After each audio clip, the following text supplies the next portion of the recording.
It was good, y'all. Fusion here. Back with another video. The Convo Kingz is here. We got Honey Wheat. What you got to say to the people? So it's good to be back. It's good to be with all the Convo Kings here at once. So look forward to this conversation. You bet. Vegas. What you got to say? Yo, what's up? Good to be back. Finally, we have the full crew here because someone's wanting to dodge the conversations. I'm not going to name who, but we already know who it is. Low key is you too, so I That's don't what know I'm why you throwing saying. shade. That's what I'm saying. Love it. Anyway, yeah. So y'all see what the title is? We're talking about Mr. Deion Sanders prime time. Um, why don't you Why don't you start us? Why don't you start us off, Honey? Since you are more so the football guy, and you have a little bit more insider knowledge because of your job. So let's see what you got to say. All right. So here's my take and my perspective comes from. Obviously, I didn't go to an HBCU. I went to LSU, which is obviously a primarily white institution. But I did want to say to add to my kind of like where I'm coming from. I did do a paper on a lot of it being like lack of representation in for like black coaches, minorities at the coaching rank levels of D1, the NFL, etc. So this is where I'm coming from that perspective of I have no problem with Dion leaving to go to CU Boulder, though I am from Colorado, so I want to see them be great anyway. But besides that, I think we need more black coaches at the D1 level. There's an extreme lack of I don't remember the exact numbers, but it's a very low amount. Especially I'm talking about like the creme de la crop of D1 schools, like the ones you think of when you think of like Pac-12, Big Ten, Big 12, SEC. You don't really have a lot of big names. So Deion Sanders, I think, is a good choice. Ultimately, maybe lead to a facet where you can get some of those coaches. Maybe if he has success at CU Boulder, you can maybe see more black coaches from his coaching tree getting separate roles. Because he did pull up a couple SWAC coaches from some other teams, other schools. So hopefully that does lead to that. So I think primarily is a good reason. And people blaming him saying he's not SWAC enough or saying that like he's doing the SWAC wrong. I disagree. I think the blame should shift not from Deion, but to the presidents, the institutions that have essentially made it almost a mission to not fund athletics because they can definitely do it. They just have chosen not to do it. There's schools that like the FCS level that have better funding for the athletics programs and that have the same amount of resources that they do, but they allocate it in other ways. But they realize that sports can drive more funding. If you have a good athletics program, you can increase your revenues exponentially. LSU has its own self-driven revenue source from its athletics. It donates to its own they're separate entities, so the athletics program donates to the actual school itself because they make so much money. Okay, Vegas, what you got to say? So I also agree that I don't blame Deion Sanders for leaving to go to Colorado. So mainly the main problem that people have with Deion is that they thought that he was supposed to be like the change for historically black colleges, that he was going to be the face of, be able to get money funded to these schools. Where I also agree with Honeyweed that it should come from the president. It should have come from Deion. So I don't blame him at all for him going to Colorado because Deion's purpose was mainly just to become a football coach, not to be a face of the person that's going to give the money to the black colleges. So I agree with Honeyweed. All right. So y'all pretty much know my stance already. If you've seen the video, but if you haven't, then it is linked in the description. But I went to I am currently going to an HBCU, so I've seen, excuse my French, how shitty it is. Like I've seen that we need to definitely put more funding in like in the sports sports program because that's how you draw in money. But unfortunately, So Deion Sanders sadly had really no choice but to become the face. Um, we've all seen this happen. When a black person does something, they automatically become that face. I mean, it's not right at all. I definitely don't think it's right or fair. But that's how the world is, man. Like, and then he even said that God sent him to do this. You know, you have no choice now. It's like, and excuse me for bringing him in here, it's just like Kanye West. You know, he is sadly a voice of the black community. So whatever he says leaks to the rest of the black community, and of course the white people will see it as that and think that all of us think the same. You know, sadly that's the case. Personally, I probably would have took the money and went to Colorado, but I also understand that he had an opportunity to make Jackson State the HBCU, the place that you want to be, so you can draw that in. So I can see both sides, but I also understand how the world works, sadly. I personally don't see both sides. I think it's just one side in general because it's just I don't see Dion at any point where he signed a contract or anything like that where he's supposed to be the face of a HBCU, the head face of him trying to get money to these colleges. It shouldn't be. It should. There was no point where he was the person where they decided to make him the voice of HBCU colleges. So I think he came in there just wanting to be a college coach and move his way up. So that's how I see it. I And people agree. get mad at him for that. I agree with that point, but once you're black, you know, and once you go to an HBCU and be a coach of the HBCU and be a big name prime time, you become that HBCU. You become the representative of that HBCU of the black community. I don't think it's right at all. He went in there being a coach as he should, as everybody should see him, but we all know what the deal is. It's just crazy, like, to me. But honey, what you gotta? What do you think about that? Because it's almost like it sucks that has to be the case.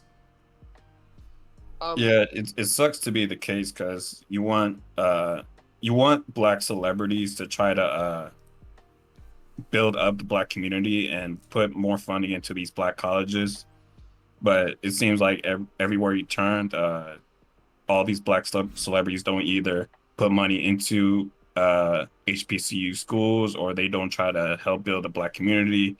They just focus on getting their bag and then worrying about themselves.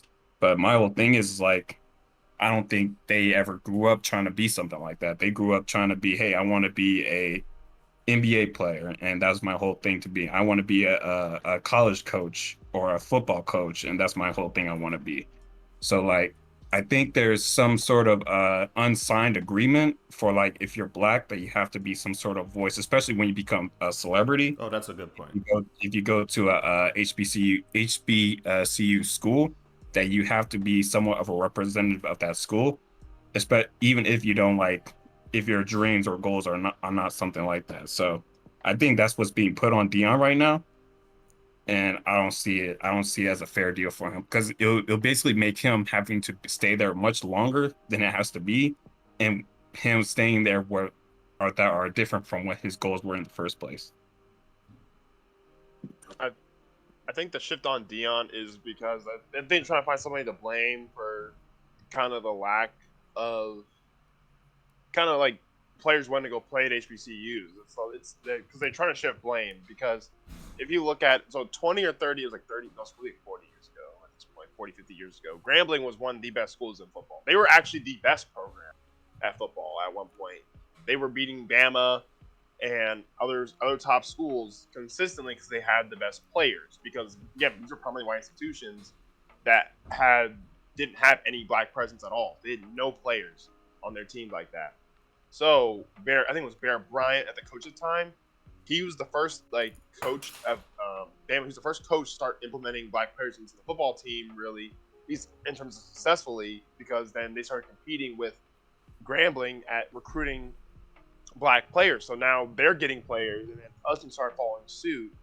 So it comes, and then but then you look at how that's kind of evolved. That these primarily white institutions, they focus now solely on bringing in the best players with whatever it takes, money wise, whether it's legal or not legal. As you can see, with like sometimes people they get in trouble for recruiting violations and stuff. They do whatever it takes to get players there. Of course, they have the backing of alumni a lot of times, but they do whatever it takes. And the thing that sucks is that HBCUs we've already like talked about this. And I know John Chris knows, especially as he goes. HBCU culture is not like any other schools. It's completely different. It's a lot of energy. Everyone has a lot of energy. They have a lot of passion for those schools. That's not as the same passion that is expressed when you go to a private institution, where it's a lot of it's like more pride but like I feel like when you go to HBCU and they sign it's a lot like it's a culture, it's like a lifestyle in a way, if that makes sense. But it just gets misrepresented because schools are relying on bringing in players through the fact that they're HBCU versus getting better facilities, better coaches, and getting like better like locker rooms, stuff like that, stuff that appeals to players and getting better exposure. Because ultimately, when everybody wants to play in football, they're trying to get to the league. If you don't have good facilities, no one's going to want to play for you. Because if you look at some of these HBCUs, they have high school level equipment, facilities. They have a track around their football field. That's low tier program stuff. That's stuff that you don't expect to see somebody go to the league playing at those kind of schools when they have a track field going around their football field, and then their stands hold maybe 10,000. They want to play Saturday. They want to play Saturday morning, Saturday nights, with like 50, at least 50, like 40 to like whatever 100,000 people in the stands rooting for them. And so they need to put those in facilities. I think that ultimately will help them lead to getting those recruits. And they're shifting the blame to Deion to hide the fact that they could do something, that these institutions, they can do something about it. They just don't want to allocate the money to do that, because they do focus a lot on their bands. If you look at Grambling, JSU has a really well-known band, Southern. PV, you know. Exactly. So they have some, but then that's also not necessarily an issue. I think it's great that they get paid to go across the country to go play everywhere, or even across the world. But no player wants to go play at a school where they're not the primary attraction. So, like, I don't know if you ever, I don't think you've ever been to Bayou Classic. I haven't gone myself, but the whole idea, and I've had experience where I work, it deals with that sometimes.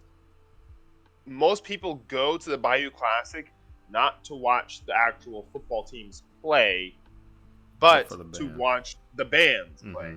So imagine being like a player who wants to play in the NFL, wants to be taken seriously, and you're going to a school that says, "Oh, you're not the main event. The band is the main event. You're like the halftime show." No primary recruit wants. It's embarrassing. It's almost demasculating. You play this physical sport that's like maybe like 1% of people can get to that kind of level, really, and play. And you're like, in your school's a choice of one, you're playing 100,000 fans with screaming fans that are watching to go see you play, versus, oh, everyone's watching you play, but they're literally waiting for the band to play at halftime and after. It's just kind of embarrassing, almost for those players. I think it gives a sense of bad precedent that it's almost like you're trying to diminish their accomplishments. So if they get the equal funding and all the funding to get the facilities up and running better, increase facilities, maybe make the band less featured. Not saying like decrease the funding for band, but make it not the main event. Because if you want the best players to play for you, you gotta treat football and sports like that like that you want the best players to play for you. Because right now they're not treating it that, and this whole Deion thing that, oh, he's not swag, is they're trying to just completely hide the fact that they can fix the issue themselves. They just want a scapegoat, so they have an excuse. Let me. So this is actually running a bit longer than I wanted it to, but let's just go ahead and close it at this. First, I do want to ask you, Honey Wheat. So if you were in Deion's position and you had the ability to bring in more money, as far as with sponsors, as far as with actual television access, as in you are an ex-pro athlete, maybe top 5, top 10 cornerback of all time. Do you see why people would be angry or upset that you had the ability like to make the change? I mean, I guess I can see where people get mad that he left and to make a change. But ultimately, as a person, I probably in Deion's shoes. If I kept my mindset, but was in Deion's shoes, I probably would stay because I do want to see HBCUs be good at football. I love football. It's the reason why I work what I do, because I love sports and I love football the most. But ultimately, if if you're Deion and you want to compete at the highest level, I mean, you're gonna be stuck there for years trying to grow swag. It could be decades before the swag gets even up to the levels of current institutions at the D1 level, or even at some of the FCS levels. Like James Madison that went up to the FBS level recently. There's some schools that pretty much compete at a near FBS level that that you have to catch up to them. And I'm thinking if Deion's whole goal is to play, I think he wants to coach in the NFL. He's obviously he went to the SWAC to start because it was the lack for a better term, it was the easiest way for him to get into coaching, if that makes sense. And not like saying that, it was like, oh my God, I don't need any coaching experience or anything like that, I can just coach. But I think it was the best opportunity for him to get into coaching. Now he's getting to the D1 level. I think he will then eventually go to the NFL because that's the highest level essentially of coaching. I don't think you can get much higher than that outside of like maybe coaching for like a big D1 school like Alabama, LSU.